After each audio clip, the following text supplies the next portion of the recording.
Nima, normally an interviewer would ask you to introduce yourself, but as I'm a big fan, I want to do it for the audience.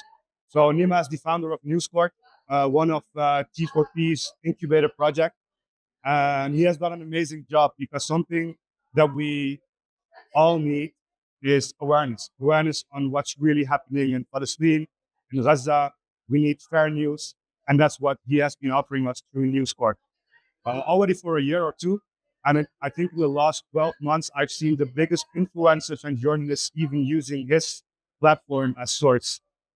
So thanks for that. Thanks a million. But lately, I've been noticing that NewsCord is heading in with different direction. Can you tell a bit about that? Yeah, so I think naturally, as people are becoming more and more aware of just how bad legacy media is, they realize that actually we realize that we don't need to continue to compare the media and say, oh, look how bad the BBC is, look how bad Sky, CNN, New York Times are. Everyone already knows that now. I think we've gone past that stage. Now it's about holding the media accountable via more direct action. So that's why we've started to kind of pivot into being a media watchdog where in a few months we're going to have like a league, a table of who is doing the worst. For example, across multiple metrics, we will analyze all of the articles and we'll continue to update this. And more importantly, we now do action campaigns. So we've built all the tech to be able to send um, complaints automatically, official on their complaint forms, just by filling out in under a minute, just your contact details on our website. And then we send a personalized complaint using your information directly on the BBC, directly to IPSO, which is the self-regulator in the UK. And we've seen great success with that recently, where we broke the most complaints against 4 outlets.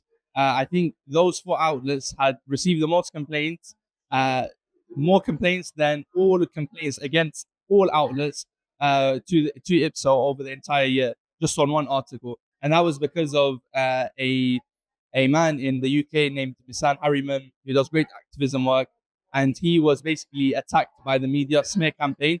And we did a campaign and said, look, complain directly against these outlets for doing this because of misinformation, because of attack of character, and using, clips out of context and so on.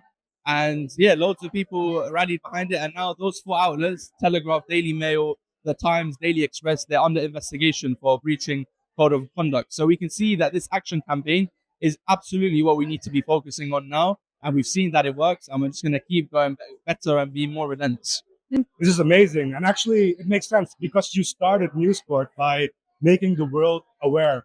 You have made millions of us aware. And now you are going to mobilize these people to basically take action, right? Yes. And I've already seen it. It's true. A completely different question. Can you maybe tell a bit about your collaboration with Tech for Palestine? Tech for Palestine is truly a selfless incubator where you can talk to the amazing team there that have tons of experience across all different aspects of building a product, building a service. And what's really good about Tech for Palestine is they're not, what you call yes men. They will criticize you. They will tell you what to improve on. And for me, that has been the most important thing, like building NewsCord up. It's what has allowed me to be very critical about where we are, what we're doing, instead of just continuing the same thing without any feedback. So the feedback loop, I think, is the most important part of Tech for Palestine, and I'm really, really appreciative of it. Thanks a lot. It's an honor to be here with you. Yes, of course.